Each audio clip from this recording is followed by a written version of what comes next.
Good afternoon, everyone, and a warm welcome to this ICAS webinar. My name is Joanne Miller, and I have the pleasure of being your webinar host today. The event today will last about an hour and will cover information on how you can start a career in accountancy, business, or finance. Now, just before we get started on the content, just a few housekeeping matters of how the session will work today. So you'll be able to submit questions as we go through the session in the Q&A panel, which you can click on the icon at the top and type in your question.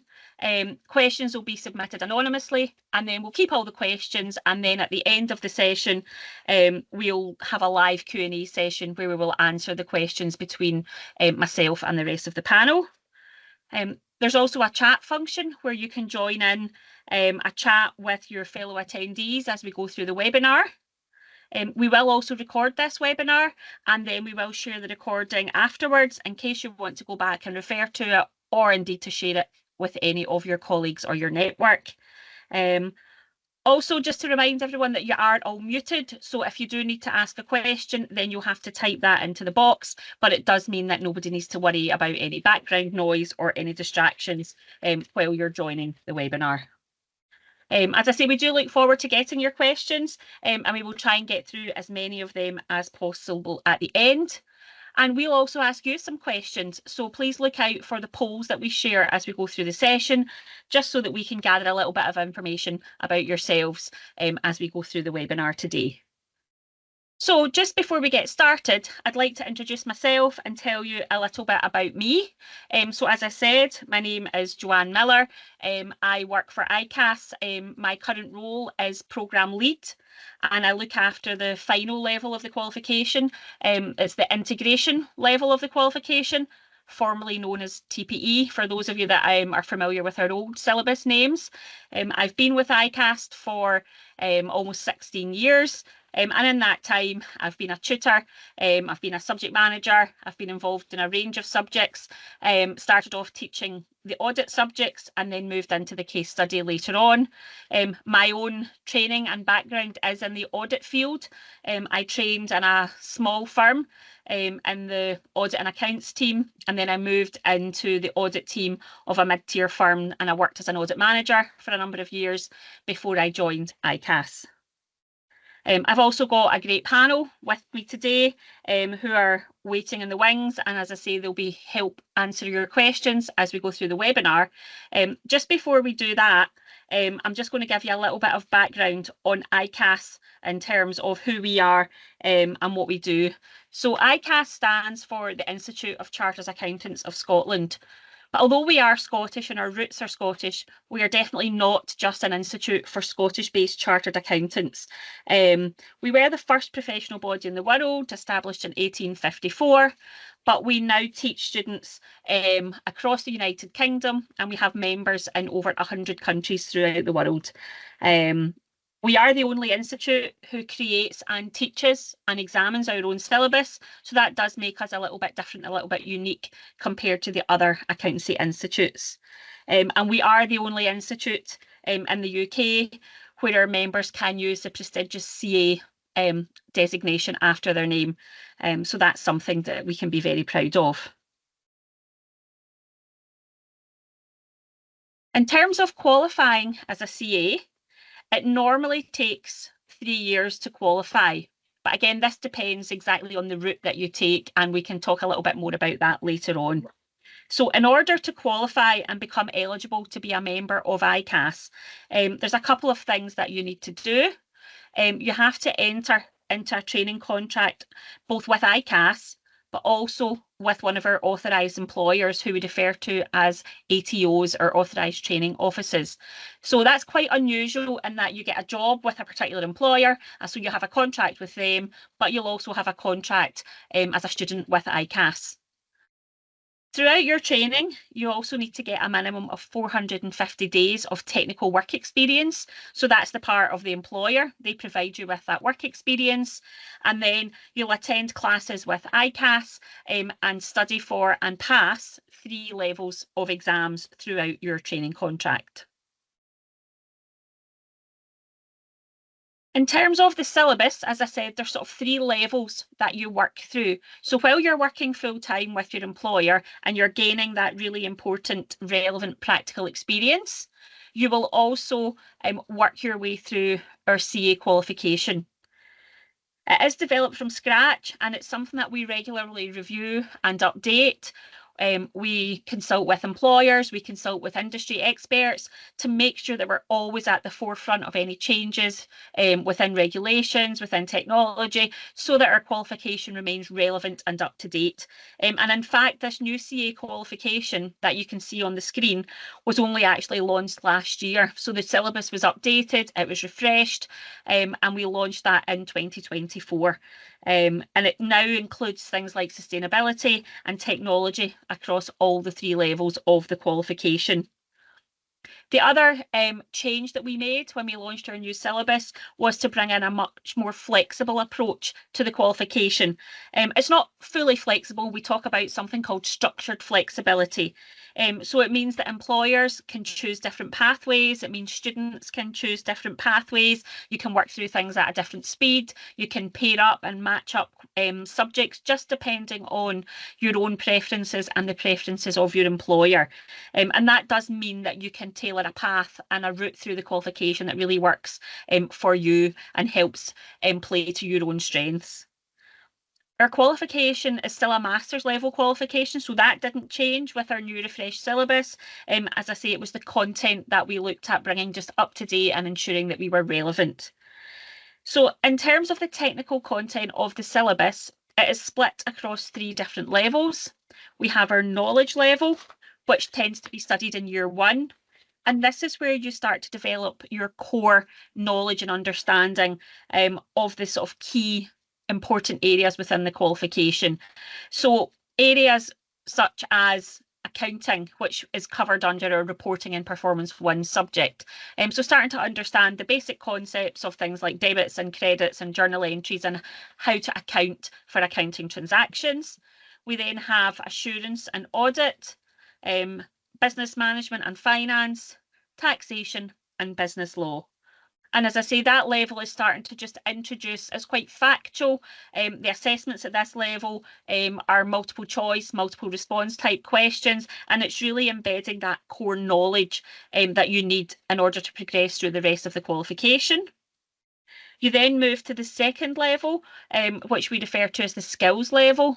And this is where we take the knowledge you already have and we build on that knowledge and we develop your sort of understanding. We bring in skills from sort of real life scenarios. So the exam questions are a bit longer. They're sort of little short mini case studies where we bring in some information and get you to use that knowledge that you already have, but apply that to these scenarios. And now you'll see at skills, there's two elements. There's the sort of darker coloured skills subjects, which are the core subjects. And then there's the lighter coloured ones, which are electives. And that's something else that was new with our new syllabus, is the concept of elective subjects, where you choose one from the 4 subjects to study alongside the core subjects. And that choice is usually made along with your employer, as depending on which area of the business you work in, it might be more relevant to study tax, others it might be more relevant to study something like sustainability or data analytics. And then the final level of the qualification is called integration. And as the name would suggest, this is really where we bring together all that knowledge and skills that you have accumulated throughout your training and throughout your studies, and you bring all of that together into our final integrated case study. And the other thing that you'll study and you'll sit and examine in that final level is professional ethics. Now, ethics is something that runs throughout the qualification, but the final assessment sits at that final integration level. So in terms of your training, this will really depend where your employer's based, as it's them who will normally enrol you into classes and they will be the ones supporting you through your training. But as you can see from the map on the screen, we do teach and offer assessments all the way across the UK. So we can deliver classes, learning in a number of different locations, and that learning happens, as I said, in a flexible approach. There's a combination of online learning, face-to-face learning, digital online learning to best meet the needs of you and your employer. So it really does mean that you can train with ICAS wherever you are in the UK, not just necessarily the locations that are highlighted on the screen. As I mentioned earlier, it is quite an unusual relationship that you have, and it's probably quite different to some of the other graduate schemes that you might have been looking at. Because you have that three-way relationship between you as the student, you have your employer, which is our authorised training office, and you have us as ICAS. So you as the student would gain employment with one of our authorised training offices. So that would be the first step, is you would apply for one of the advertised roles within those firms, and you will see the ones that offer CA training as part of the roles. So they're the ones that you're employed by, and it's them who pay your salary, and it's also them who fund your training. So they pay ICAS for you to attend classes, for your assessments, etc. And then you enrol as a student with ICAS, and we then educate you. So we take you through the classes, we take you through the online learning, and we'll support you throughout your CA training in terms of classes and exams. So I say that quite unique three-way relationship that you have, where you have your employer and you have ICAS, and actually between us we will support and help you through that training contract. So it's something that is a little bit unique, a little bit different, and hopefully something that you find really helpful to get you to your final qualification. As I mentioned, there are quite a lot of different routes to becoming a CA. So if that is something that you're interested in, there will definitely be a route for you. And today we're going to talk about a couple of those different routes, and I'm delighted that I'm joined by our panel members today who have made their own journey throughout the qualification. I'm joined by Laura Carter, who is now the Early Careers Senior Manager at Johnston Carmichael. We have Cameron Finlay, who is a Strategic Briefing Manager at NatWest and is a newly qualified CA. And we have Ethan Wilkie, who is just finalising his CA studies. So he's completed his exams and he is just completing his training contract with KPMG.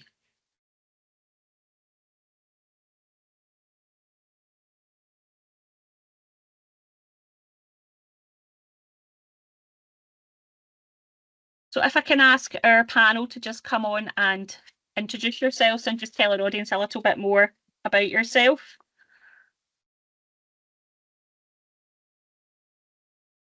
Laura, do you want to start? Thanks, Joanne.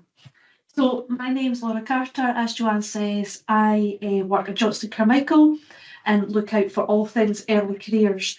So what does that mean? That means that I just look after the 350 odd students that we have in the firm and make sure that their journey kind of goes to plan. And if it doesn't, it's okay too. So it really is such a fulfilling role. My background was kind of the traditional route. So I went and did accountancy at university. I always knew I wanted to be an accountant. I then joined a smaller firm and did my CA before joining Johnston Carmichael. I've been at Johnston Carmichael for 17 years, and I wanted to add this in because I started in audit and it quite quickly became evident that was not for me. And then I moved to business advisory, business line. I was there for about 14 years before I was given the opportunity of going to early careers. But I think what that shows is having your CA, even in the same firm, gives you so many opportunities. Your skill set's recognised, and then you can flourish as you see fit. So Johnston Carmichael, as I say, we've got 350 odd students. We've got 12 offices over Scotland and England. And yeah, that's about it, Joanne. Thanks, Laura. Cameron, do you want to go next? Yeah, thank you, Joanne. Cameron Finlay, currently a Strategic Briefing Manager at NatWest Group, which means I produce the briefing papers for a range of senior leaders within the company. My finance journey started at the University of Glasgow, where I studied accountancy with finance. While at university, I did a range of internships, so local accountancy companies. I actually did 3 months at Johnston Carmichael, which I didn't tell Laura. Maybe she was in charge of me then. And then I did in my penultimate year, I did an internship at At the time, the Royal Bank of Scotland Group, which then transitioned to NatWest Group. After graduating in 2021, I then turned that internship into a graduate scheme, so joined the finance graduate scheme of NatWest Group in their Edinburgh office. Whilst on the graduate scheme, I spent 9 months in asset management, financial reporting, 9 months in service and functions, and then 3 months in resolution planning. After 21 months, I rolled off that graduate programme into a permanent position in their debt capital markets treasury team, specifically dealing with secured funding, and with that moved down to London. After 18 months in that team, I then went on to a secondment, which I still am, as a strategic briefing manager. Whilst in the graduate programme and within treasury, I obviously was doing ICAS, and as Joanne said, I recently qualified, so qualified as a CA in 2024, which is probably why I'm here today. So thank you for having me. Thanks, Cameron. And then Ethan. Yep, thanks, Joanne. Yeah, hi everyone. I'm Ethan Wilkie. I am an audit graduate at KPMG, based here in Glasgow. So I studied accounting and finance at Glasgow as well, and I think I'm also in the unfortunate position where both my parents were CAs and my brother is also a CA. So we're quite a boring family. We all decided to be CAs, and my path was sort of laid out for me. I started with KPMG in September of 2022. So I've been here for 2.5 years, which is crazy to think how fast that has went. And yeah, just recently became exam qualified in January of 2025. So that's quite a nice feeling to have, just exams being out of the way. My role in audit involves quite a lot of client interaction, and you're out on site quite a lot.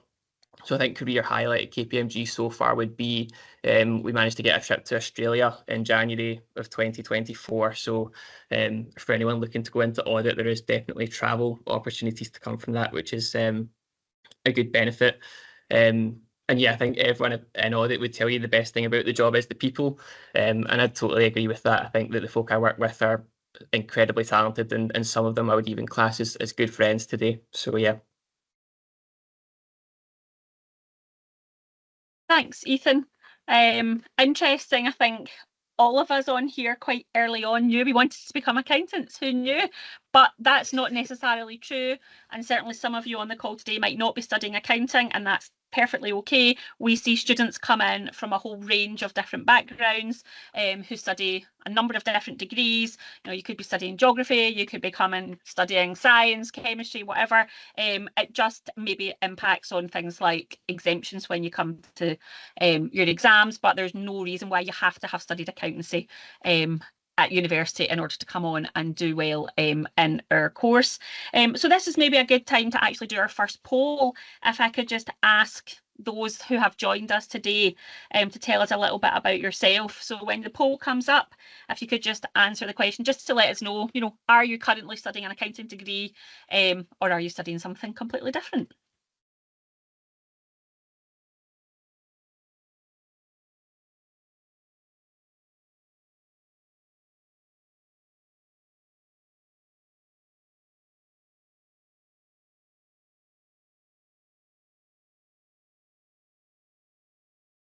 Okay, so while you're doing that, let's move on and actually start thinking about your CA training. So Ethan, can I ask you, first of all, maybe just to tell us a wee bit more about choosing your employer and actually getting your traineeship with KPMG? Yeah, of course. So I was in the position where I didn't do an internship in going into my final year of university. So that meant that pretty much that last year of university, especially the first half, was very much just focused on applying to various different grad schemes. And so the KPMG one I found quite beneficial just because once you got to that, so there's several stages, and then you end up at an assessment centre. At the time I done it, everything was online, just because we were still coming out of COVID. So with the KPMG assessment centre, they had it set up so that after you'd done your kind of group activity, you'd then do an interview with one of the directors in the office you had applied for and in the role you had applied for. So I got to speak directly to one of the audit directors in the Glasgow office. So I could really get a feel for what the kind of general environment was like and what the culture was like there. Yeah, and I think KPMG ended up just kind of being quite attractive to me because I knew a few folk who'd went there after university, and they'd told me about how, I guess at KPMG there is this, our kind of mantra is high challenge, high support. And that kind of does appeal to me because I think when you come out of university, you are torn between, do I apply to the kind of larger big four firms, or do I step down to a smaller firm? And you definitely hear more things about the big four being, oh, you're worked quite long hours, it can be poor work-life balance. But I think with that there comes some extra opportunities, and like as I said, you can get to travel. In my year as a really big cohort, I really like the social aspect of KPMG. I think I joined with about 10 other people, and as I said, some of them I consider to be good friends now. So yeah, I think it was really just actually getting to speak to people in the firm really drew me to it. And yeah, the environment in KPMG is certainly enjoyable. Thanks, Ethan. Cameron, can I maybe just ask you to add a wee bit just about your decisions and choices when you were choosing your traineeship as well? Yeah, of course, Joanne, and probably quite a good kind of different journey having done that internship, I suppose, with the Royal Bank of Scotland. So yeah, I kind of went through the application process quite a while ago now. I think that was kind of 2019, but kind of similar to Ethan's journey, where I kind of started off with a video interview where you'd be speaking about why that employer, kind of maybe about your core values, and then onto a situational judgment test, and then finally an assessment centre, which I did out in our Gogaburn office. The best piece of advice I would give to anyone kind of on that internship route or kind of starting to look for traineeships is just do your research. It doesn't matter what part of the application process you're going to be in, whether that's right at the start, sending your CV in, or right at the end with the assessment centre. There'll be an expectation that you know why you align with that company, and you know why you want to work for that company. And more than anything else, it's probably better for you to start to understand that employer and whether that's a company you really want to work for. But yeah, I kind of in the end with the traineeship situation, I think I had for internships 2 banking offers and one accountancy offer, all offered some form of CA qualification. But the reason that I chose NatWest is that I thought they would invest the most time in me, I suppose. And ICAS was a fundamental part of their finance graduate programme. It wasn't really seen as a bolt-on or something. It was just nice to have. That was a very foundation. Which, yeah, getting my ICAS qualification was quite a big part of why I chose NatWest Group, and still there 4 years on. Thanks, Cameron. And then Laura, could I maybe ask you just from the employer side, just to give us a wee bit of information about the sort of recruitment process from the employer's perspective? Problem. It's been brilliant hearing Ethan and Cameron, because I've been scribbling all that down, because that kind of links into what I was going to say as well. So it's brilliant. Yeah, so we in Johnson Carmichael bring about 70 to 80 students every year. We are an accounts practice firm, so it really is the core of what we do, because we see the students as our, as the next generation, which they are. And it's brilliant because at the induction day, what our CEO always says to them, there might be a CEO in this room, and I love that, the kind of vibe from the first few days from our new students. So our grad recruitment runs September to November time, and our futures, which is our school leavers, so that's the apprenticeship programme, that runs from January to March time. So I think other firms are quite similar to that. In relation to requirements that we look for as a grad, we look for a 2-1, and as a future we look for 4Bs. So for a school leaver, it's 4Bs. Again, check the website of the company that you're looking into and see what their requirements are, but that gives you a ballpark. Our recruitment cycle includes, much like Ethan and Cameron were saying, certain different elements. We have the CV to start with, we have a video interview as well, and then we have a wee test followed by an assessment centre. And what I loved Ethan saying is we do most of that face-to-face. particular assessment centre, because the cohort that we have coming in now, you think would be all digital, but they still love that face-to-face. So the assessment centre isn't anything really scary biscuits. I don't know if Ethan found and Cameron found there, because I've only ever been on the other side of assessment centres. But we try to make it, that the candidate gets as much out of the firm as we do for them. So like Ethan and Cameron were saying, they get a feel for Johnston Carmichael and if it's something they want to go to. So in relation to CV, particularly, hints and tips I would say is that, put in something that stands out a wee bit, even different formatting, something, do you play violin, for example, something that stands out a wee bitty rather than just your qualifications. As I say, we do look for a 2-1, and as Joanne said, it doesn't have to be an accountancy degree.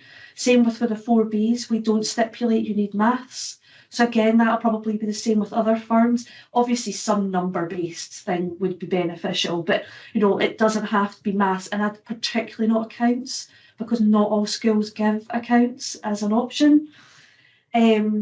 Attention to detail for me is something on a CV. Johnston Carmichael is spelt without an E, not with an E, that sort of thing. And that lends itself into what Cameron says. And I love that. Look at the firm, know what you like about that firm, put that somewhere into your application, and that really stands out. Is that okay, Joanne? Yeah, that's great. Thanks, Laura. I think that's great advice. It's very much a two-way decision, isn't it? It's not just you choosing the candidate. The candidate's also choosing where they want to go and work and study and train and make sure that they get that relationship. So again, another wee poll here. If I could just ask everybody, are you at the stage of starting to think about recruitment? Are you starting to look for jobs, etc.? If I could ask you just to complete the wee poll that's on the screen just now. And as you're doing that, let's start to think a little bit about the actual CA training itself, and what it's like to study to become a CA. So Cameron or Ethan, would you like to just give a wee bit of an insight of what it's like when you're sort of working and studying at the same time?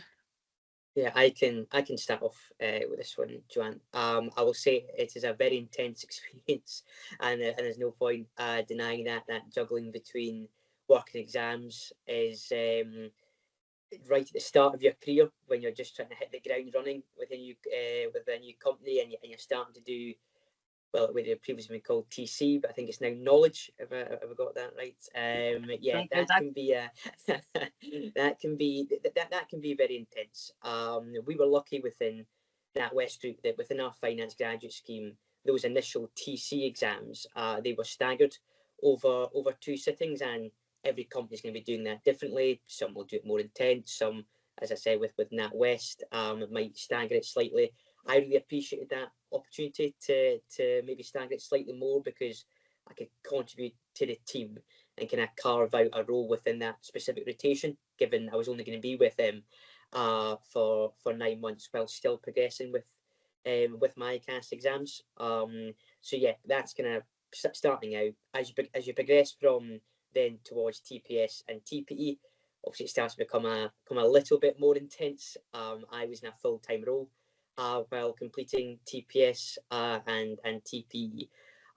So it's a balancing act, but just as long as you're communicating with kind of your line manager, I found even through times of TPS, TPE, there was extensive study leave.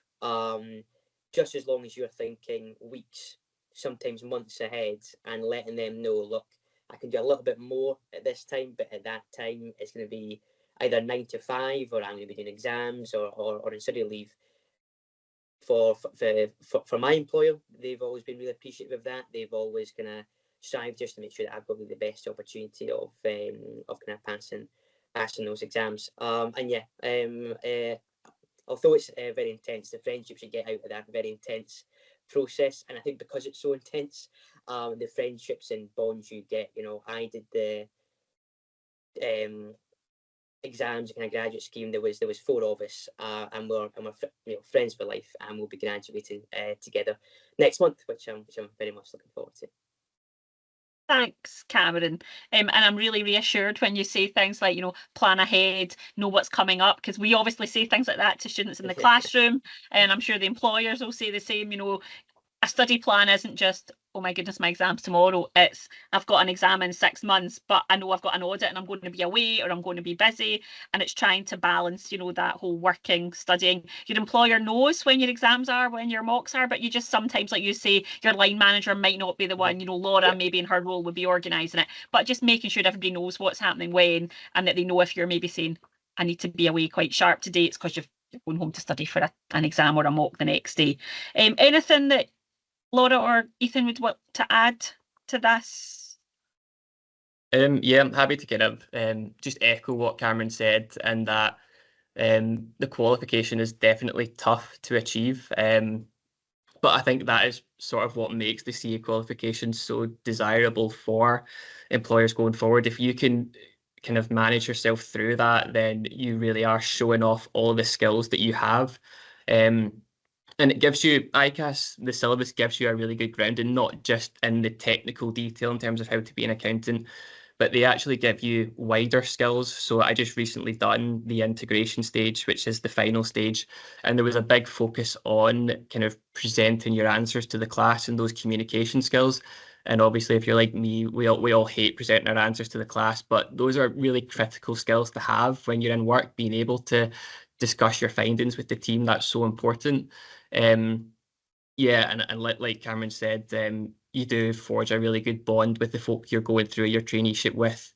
And I would kind of echo, leverage the folk that you work with. So I would quite often go to people a couple of years above me in my firm and just ask them questions, because they've obviously all been through it really recently.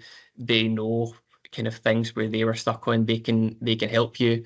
And make use of your tutors in class. They're there to teach you. They're there to answer your questions afterwards. You're not going to understand everything. You're going to have questions. So absolutely make the most use of that. Thanks, Ethan. I think that's really important. Don't ever be scared to ask questions. The tutors would never think anything's a silly question. They've probably heard it before because they know what it's like. They know what students find hard, and they're there to help. They're not just there to talk at you for 5-6 hours. They want to help you. If there's things you don't understand, they will always take the time to talk to you after class, by email, whatever it is, just to make sure that you've got that understanding in place. Maybe alongside the studying in the classes, there's that relevant practical experience. So, the experience that you get on the job. How did you find that sort of complemented, or did that complement what you were studying in the classroom? Cameron, do you want to come in on that? Yeah, of course, John. Kind of the relevant practical experience side, that's more on kind of how you can, I suppose, transfer that learning experience in the workplace to ICAS. I think we spoke a lot about that ICAS learning into the workplace, but kind of on the reverse order, I suppose. So kind of bit of a two-way channel. But kind of within that process, also a number of competencies that you'll be covering, times you showed innovation, stood up for the right thing, kind of things, and whether you can document those at work, and also documenting that in your logbook and getting reviewed by a workplace and by ICAS. The kind of recommendation I would give to anyone listening and who will probably start a traineeship is just make it a live exercise. Don't try to cram all those competencies into your last year. In your first year of work, in your first few months of work, there's not going to be much depth to your competencies because you're still going to be learning. You're still going to get introduced to people, but just try to, within that first 6 months, a year, there will be like low-hanging fruit, I find, within your competencies, that quite nice ones just to check off and just get into the rhythm of kind of knocking them off. Because if you don't, you go into the risk of sitting there 3 weeks before you're supposed to be submitting it, scrambling your brain, trying to think about things that happened 3 years ago. So it's a bit of a little and often process, I found, RPE. If you just once a quarter put in a couple of hours, kind of into your diary and just try to be filling out kind of 3 or 4. So over an iterative process, I find than a one fits all. Yeah, and I think, again, you're saying all the right things here, Cameron, that keeping on top of it. And that was one of the things that was definitely given a big refresh as part of our new CA syllabus, was the way that students record their practical experience on their logbook. That's all on our VLE now, our learning environment, and I think it's a much more straightforward process to upload your experience, to sign off your competencies. And as you say, if you keep on top of it, it's so much easier than coming at the end of 3 years and trying to remember, goodness, what did I do when did I achieve that? But again, some of that responsibility will sit with your employer because they review it regularly. So you'll probably find that you can't wait 3 years because somebody in your firm will be sending you an email saying, I need to review your achievement log. Can you make sure it's up to date by X date? So, okay, let's move on a wee bit then. So we talked earlier about students who came in with or without sort of an accounting degree. And I think for those who are studying accounting, there is sometimes the option to have exemptions from some of the first level of our CA syllabus. So students may not need to sit and pass all the classes, all the exams. It is worth noting that even if you do hold an accounting degree, some employers actually might decide that they would still prefer you to go through the classes, they would still prefer you to sit the exam. Again, that's not a reflection on you, that's sometimes just their policy. So Laura, would you maybe come in a wee bit on the sort of exemptions and the accounting degree side of things? Yeah, absolutely. So, like I said earlier, we don't necessarily look for an accountancy degree. I think at this point, I always like to say as well, my kind of story in the sense that I did do an accountancy degree, walked into my first job and thought I was Archie and knew nothing. And I think that's what we do now, realise that, you learn all the theory, but you've not got the practice. And that's what's brilliant about doing ICAS, is because you're doing the theory as well as still working, so that they cross over really naturally. And that's what we really see our grads particularly flourish just after that 6 months to a year. So in relation to exemptions, yes, if you've got obviously that relevant degree, there is that natural thing to go, I want all the exemptions I could possibly get.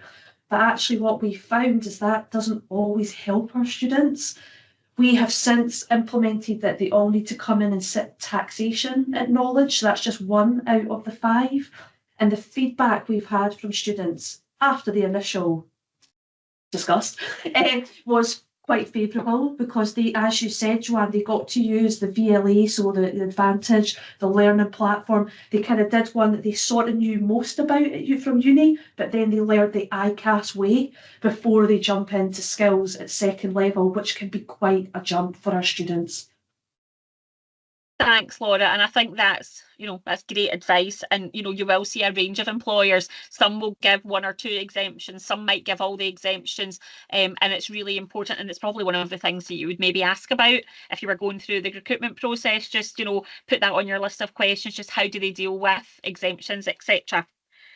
Okay, I think a few people have already touched on the fact that it's quite challenging to study to become a CA, that you're quite busy, there's exams, you're studying, etc. But I think we need to remember that, ICAS and your employer want you to do well, and there's a lot of support there to help you. So, for example, with ICAS, all our learning material is on our digital platform called Advantage. But in addition to all the sort of course materials and notes, etc., the tutors are available, so you can post questions, they will reply to you. We've got these discussion boards, etc. So I suppose maybe from sort of Ethan and then Cameron's perspective, could you just give us a little bit of information how you felt supported through your studies? So it's hard, but you're not alone. Yeah, absolutely. I think ICAS are incredibly supportive. As you said, all the tutors want you to pass. And even in your classes, they'll give you little hints and tips about things that might come up in the exams and little kind of things to look out for. But I'd kind of echo what I said earlier, like leverage the people in your organisation who have also been through those exams before you, just because they've literally been there and done it. And often at KPMG, I know there was even kind of managers, senior managers said they were happy to devote some time just going through any issues that you were unsure of. But yeah, with ICAS, I think there is they have kind of forums on their portal where you can ask a question, and basically your whole course can see that, and they can answer, and your tutors will log in and they'll answer a question that you have. So absolutely make use of all the resources that ICAS provide you with, because as Joanne said, they are there to support you and they do want you to pass them. So yeah. Thanks, Ethan. Cameron, do you want to add anything to that? Yeah, definitely agree with what Ethan was saying there. There's a lot of support from number one ICAS for, as you were kind of from my memory, going more towards the kind of more towards exam day. There was many times I was putting one-to-one time in with lecturers. That obviously I wouldn't recommend everyone does that, or their calendars might get too filled out. But that was a huge kind of weight off of my mind when there was just one area that wasn't quite picking up. Maybe putting a bit of time in with them, going through it. They always took quite good time for the mock exams as well. I found that hugely beneficial to that personalised guidance that you had within your kind of marking, within your marking your mocks, which was hugely helpful.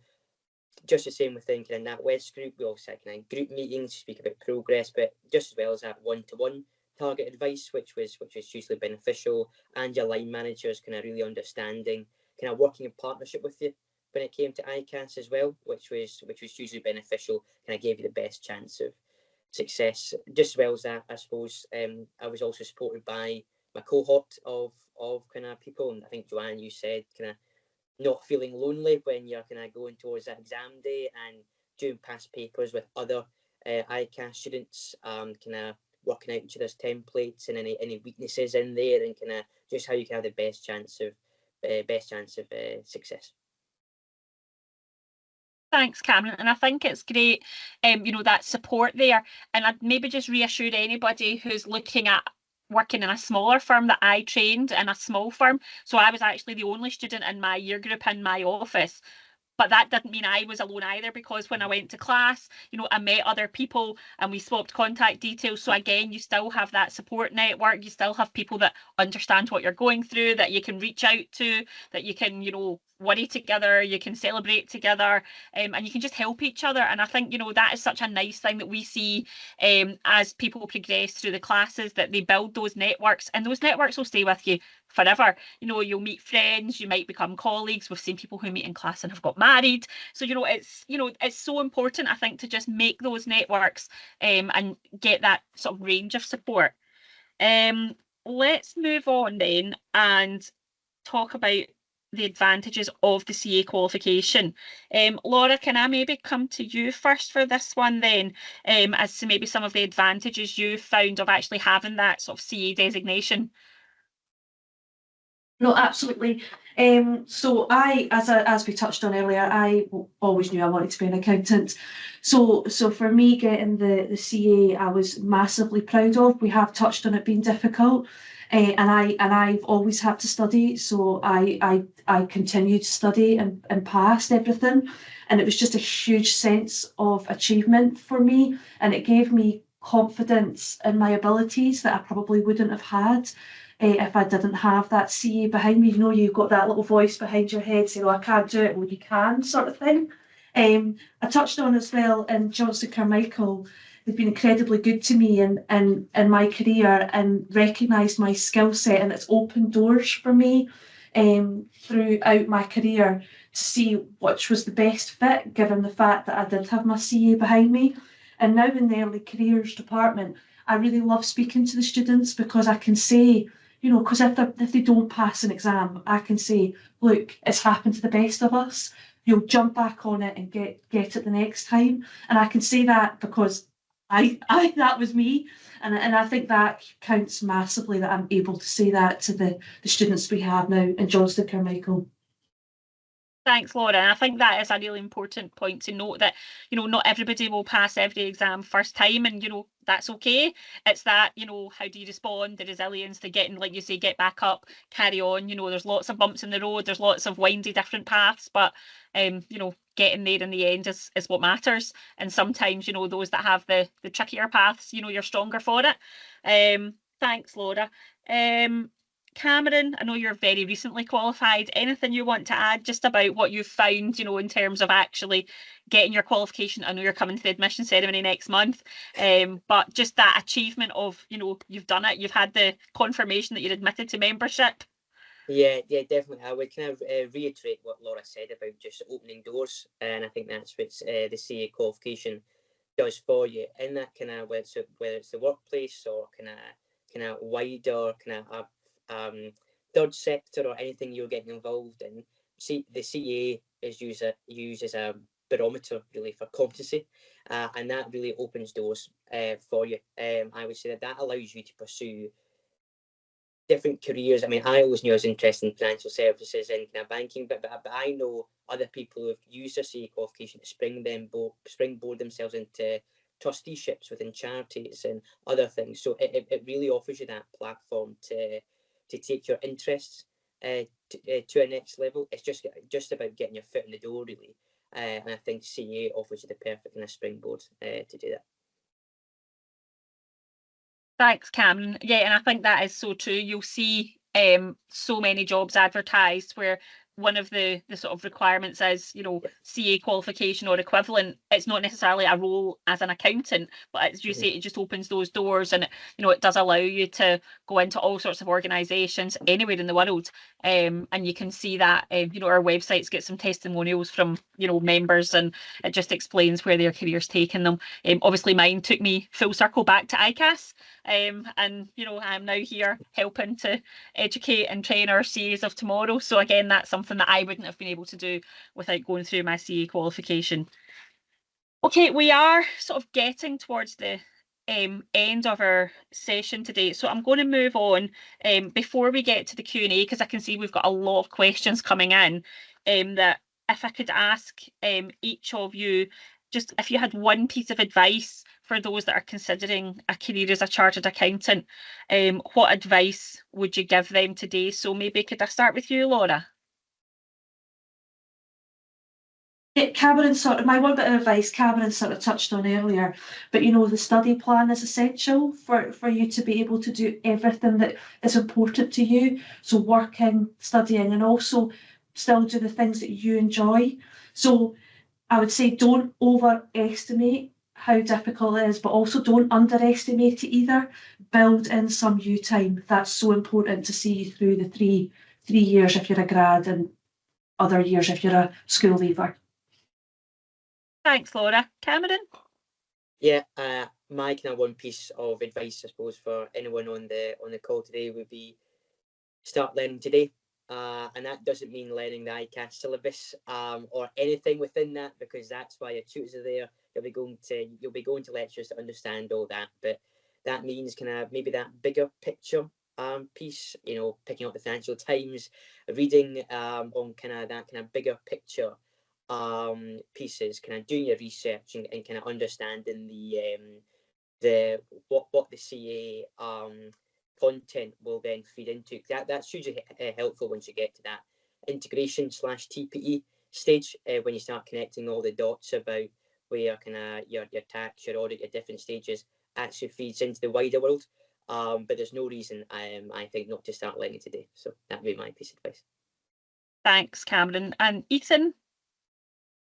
Yeah, I always go back to a piece of advice I got from one of the directors in my first week. And he always he kind of emphasised the importance of just be willing to learn.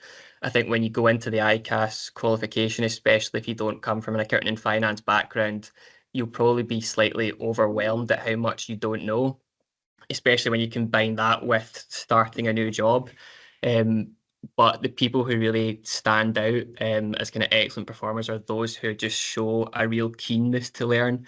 As Joanne said earlier, don't be afraid to ask questions. There's no such thing as a silly question. So yeah, just take every opportunity that comes to you and don't be afraid to ask questions. That'd be my advice. Thanks, Ethan. And I think probably the one thing I would add to all of that excellent advice is just keep building your networks. You will meet so many people as you go through your studies, as you go through various different roles, firms that you work for, maybe clients you work with.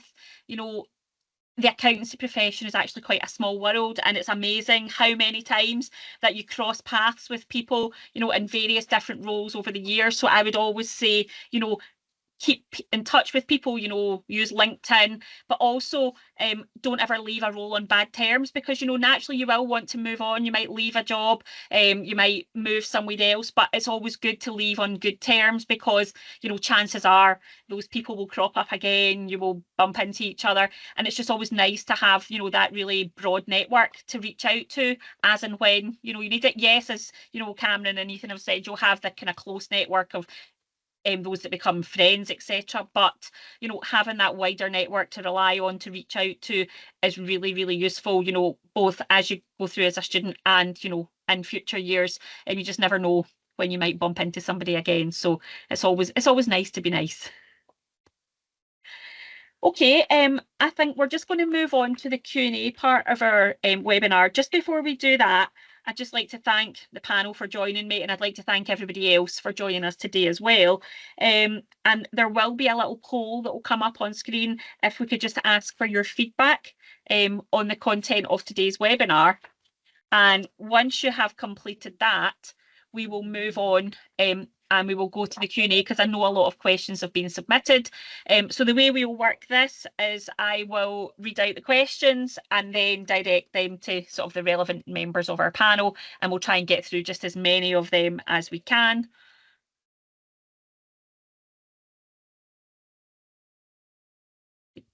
So I'm just going to start. I'll start from the top and work my way down, unless anybody quietly tells me something differently.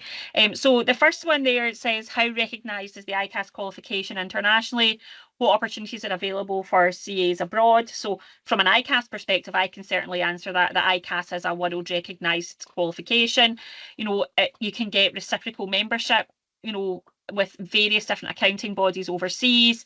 You know, you can go and work, you know, as Ethan mentioned, you can go work in Australia, you can go and work in America, you can go and work, you know, so many other places where they will recognise that you have a qualification, and that will open doors for you to apply for roles, to go in at probably quite senior levels in some of these organisations quite early on.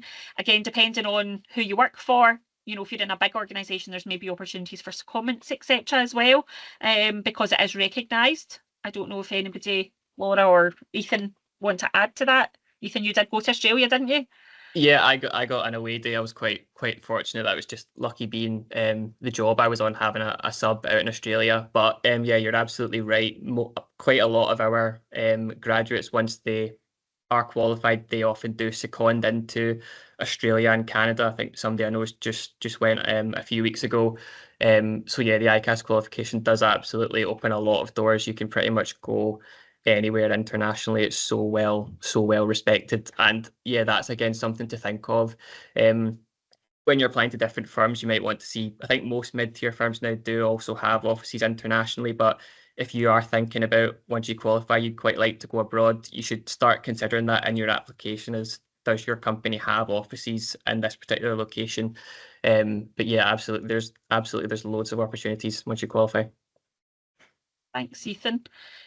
Exemptions. So someone's asked, if you're eligible for exemptions, do you need to take them, or can you choose to go through the materials and take the exams again? So in terms of how you work through, in terms of attending classes, etc., that would be a conversation with your employer. So as Laura said, the employer may well decide that they want you to come to certain classes. The one thing that you will have, though, is if you are exempt from any of the knowledge level subjects, you will also get access to all of that, though. So if you come in to study skills, all of the knowledge level content is assumed knowledge, so it's all made available to you on the VLE, so you actually can still take yourself through the content. And just as Laura said, you know, the ICAS way of explaining things might be slightly different from something you learned at university. But in terms of that decision as to whether or not you come to classes and exams, that's a conversation with your employer, and they'll make that decision with you. I think, Laura, this is one for you. When people are doing the assessment in the centres, do small mistakes in the videos ruin your chances automatically, or is it expected that there might be small mistakes like a misspeaking or a pause? Yeah, thank you very much for that question. I was just reading that the other now. We have had a really interesting thing that's happened to us recently, that our video content, which actually does scare a lot of our students, surprisingly, because we thought they would be quite natural at that. There's been a lot of content that they've used AI And that has become really obvious because we ask for a particular question and they've obviously just put that into AI and it comes out with the same. So when we're watching all the videos, if it's the same answer, we realise it's AI generated.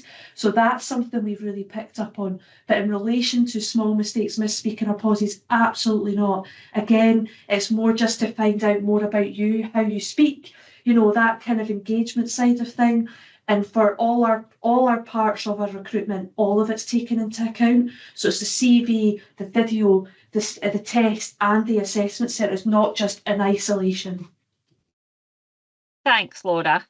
Another wee question has asked, if I'm in the ICAS programme and then I get transferred or moved to England during the programme, can I continue with ICAS or just switch to ICAW? You absolutely can continue with ICAS. We're completely separate organisations. As I say, we do train students all throughout the UK. We have classes all over the UK. We have assessment centres everywhere. So no matter where in the UK you are living, working, training, you would be able to complete your studies and complete your qualification with ICAS. So Scotland is in the name, that's our history, but we are absolutely UK-wide and global now in terms of our reach. A couple of questions about how important is it to have done an internship to get a training contract. So I think Cameron talked about you did do an internship. Ethan, you said you didn't. Both of you still managed to get into a training contract. And do you want to add your thoughts on, Ethan, maybe you didn't do the internship, so that shows it's not essential. But what did you do instead to try and help make sure you secured that role? Yeah, absolutely. I applied to quite a few places, and I think just to kind of bear in mind, there is definitely less spaces for an internship compared to a grad scheme. So in my cohort, I think we started 10 of us, only one person had actually done the internship the year before. So just bear that in mind. Don't be discouraged if you don't get an internship. It's absolutely not the end of the world. I know the feeling of going into that last year of university without a concrete job offer. It's not the best feeling in the world. But what I did was I just persevered and tried pretty much as many places as I could. And I ended up getting, it was just a kind of insight week with a mid-tier firm. And off the back of that, they said I'd managed to impress and I got through to the final stage of an assessment centre, just fast-tracked. And I did eventually get a job offer off the back of that. So yeah, I would just say probably apply to as many places that you're interested in as you can and get feedback where possible, because the process for the internship and the grad scheme is pretty much the exact same. So if you can get the feedback and just understand the overall application process, because as Laura and Joanne have said, it is quite difficult. And going back to what Laura had said earlier, I found the video interview stages really difficult, actually, just because you weren't getting that human interaction. It's not like a face-to-face interview. So yeah, I would just say apply to as many places you're interested in as possible and get as much feedback as you possibly can.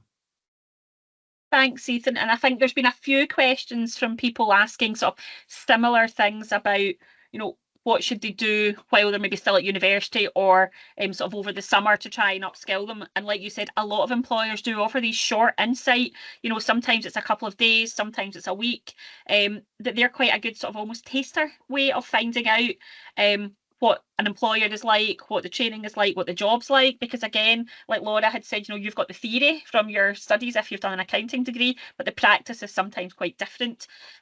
So I would always just keep on top of what's happening.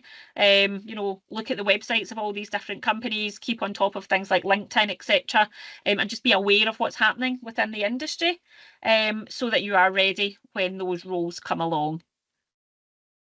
Now, we are out of time. I don't know if anybody behind the scenes can tell me if I've missed anything vital. I think I've managed to get through most of the questions that have appeared.